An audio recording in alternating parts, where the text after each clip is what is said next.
I never imagined that something as ordinary as sitting at a playground picnic table with my laptop would turn into the kind of situation that leaves you questioning how quickly people can misjudge you, how assumptions can harden into accusations, and how a quiet afternoon meant for work can suddenly become a moment where you're forced to defend your presence in a public space you've used countless times before, without ever thinking twice about whether you were welcome there. That afternoon had started out simple and uneventful.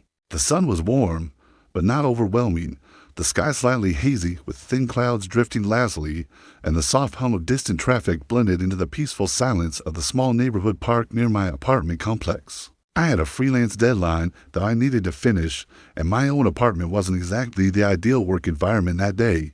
The neighbor downstairs was running a noisy generator because of an electrical issue, and every few seconds the metal casing rattled loudly against the concrete, sending vibrations through the floor and into my desk. So instead of forcing myself to work through the noise, I packed my laptop, charger, and headphones into my backpack and walked the short distance to the park. The playground was simple and familiar, a set of faded yellow swings creaking gently in the wind, a plastic slide with chipped paint along the edges, a climbing frame that kids had probably outgrown years ago, and 3 wooden picnic tables positioned beneath the shade of the tall trees that cast soft moving shadows onto the ground whenever the breeze passed through their leaves. Around that time of day, the park was usually quiet.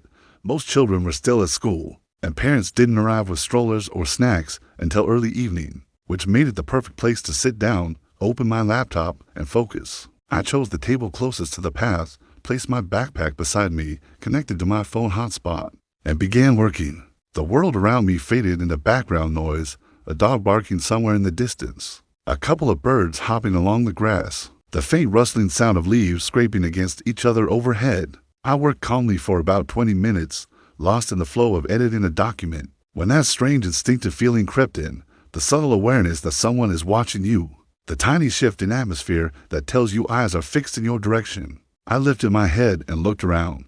That's when I noticed her. She stood near the gate of the playground, posture stiff, arms crossed tightly as if she were physically holding herself together. Her expression sharpened into permanent disapproval. She looked to be in her mid-50s, short blonde hair styled in a rigid cut, sunglasses resting on top of her head like a symbol of self-appointed authority. I had seen her around the neighborhood before, the type of person who complained loudly to store managers, argued about parking spaces, and treated every minor inconvenience like a personal attack on her world.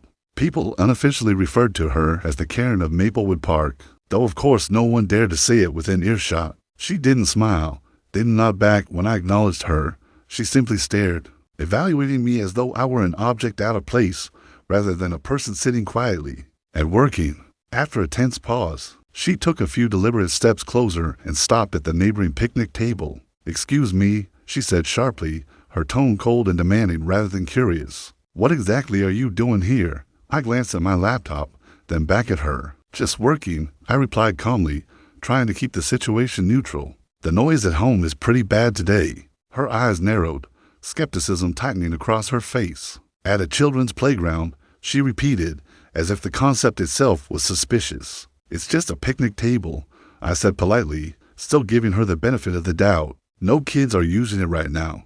"That's not the point," she snapped, her voice gaining an edge that cut through the quiet park. I paused my typing. This wasn't concern. This was confrontation. "This area is meant for families," she continued, her tone escalating, "not for strangers with laptops sitting around for no apparent reason." "I live across the street," I said evenly. "I come here sometimes to work when it's quiet." Her lips tightened, and I could see it in her eyes. She didn't believe me, or more accurately, she had already decided not to. "Even if you do," she said, "this looks suspicious. A grown man alone, sitting near a playground, staring at a computer? I don't like it."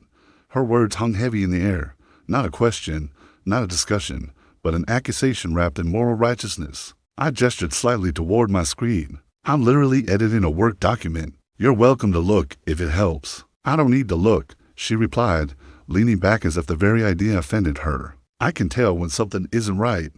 I felt a quiet frustration rise inside me.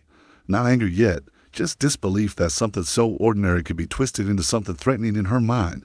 The father pushing his toddler on a swing glanced over, sensing tension. An elderly man walking laps along the path slowed down, watching from a distance. I'm not bothering anyone, I said, my voice steady, careful, measured. I'm just working quietly. She cut through my words before they even finished. This is not an office, young man, she said loudly. And parks are not for people like you to sit around watching children. The volume man that phrased people like you made the situation instantly heavier. She wasn't simply worried. She was declaring judgment. Before I could respond, she stepped back, reached into her handbag, and pulled out her phone. I'm calling 911, she announced, almost theatrically, like she wanted an audience. You could explain yourself to the police. My stomach sank. You're calling the police because I'm sitting at a table with a laptop? I asked, stunned but composed. Yes, she replied with absolute certainty, her fingers already dialing. For suspicious behavior around minors. Those words hit hard. Suspicious behavior. Words that carried weight. Consequence, implication, stigma. I remained completely still, not wanting any movement to be misread. The father on the swing shifted further away, uncertain what to think anymore. Karen turned slightly from me and began describing me into the phone, twisting reality into a story she preferred. Yes, there's a man here sitting near the playground with a laptop. Yes, he keeps looking around. Yes, I'm afraid. I don't feel safe, she said, adding emotional emphasis to every sentence. Not truth, performance, fabrication masquerading as concern. When she hung up, she crossed her arms again, chin lifted like she had done something noble. They'll handle it from here, she said. I closed my laptop, not in surrender, but in caution, and waited in uneasy silence. Minutes stretched slowly. The comfortable breeze that had once felt refreshing now carried tension with it. My chest tightened, not from fear of the police themselves, but from the knowledge that a stranger's false narrative now hung over me like a shadow. The father cautiously approached, keeping his child behind him. Hey, mind if I ask what you're doing? He said quietly. I turned my laptop toward him, reopening the screen. Rows of spreadsheets, emails, project files, plain, boring, undeniable. I'm just working, I said softly. Didn't want to deal with the noise at home.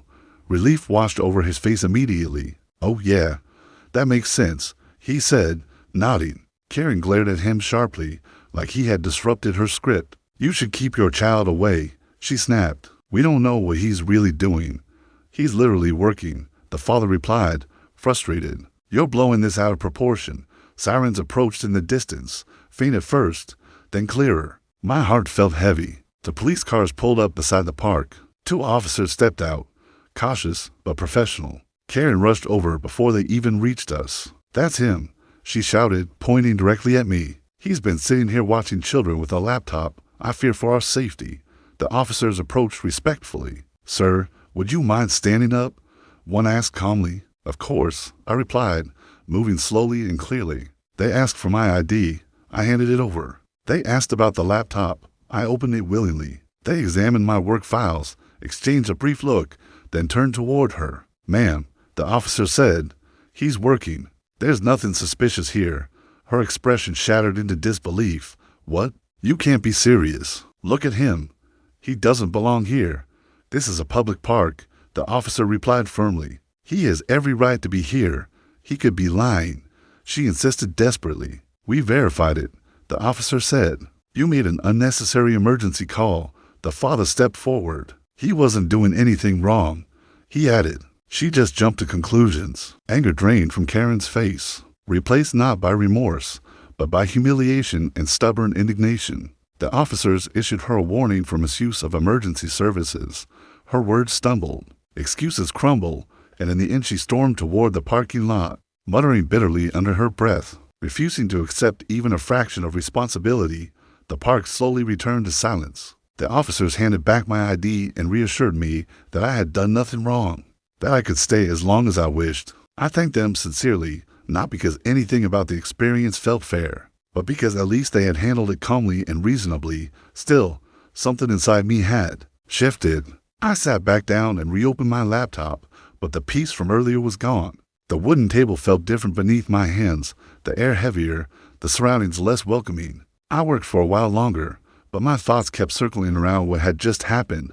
Not just the call, but the deeper meaning beneath it. How quickly suspicion had replaced empathy. How easily someone could label you a threat simply because you didn't fit their idea of who should be in a certain place. How fragile dignity can feel when someone decides your presence needs justification. As I finally packed my laptop and walked home, I glanced back at the empty swings swaying gently in the breeze. The park looked calm again, as if nothing unusual had happened. Yet I knew that moment would stay with me, lingering quietly in the back of my mind.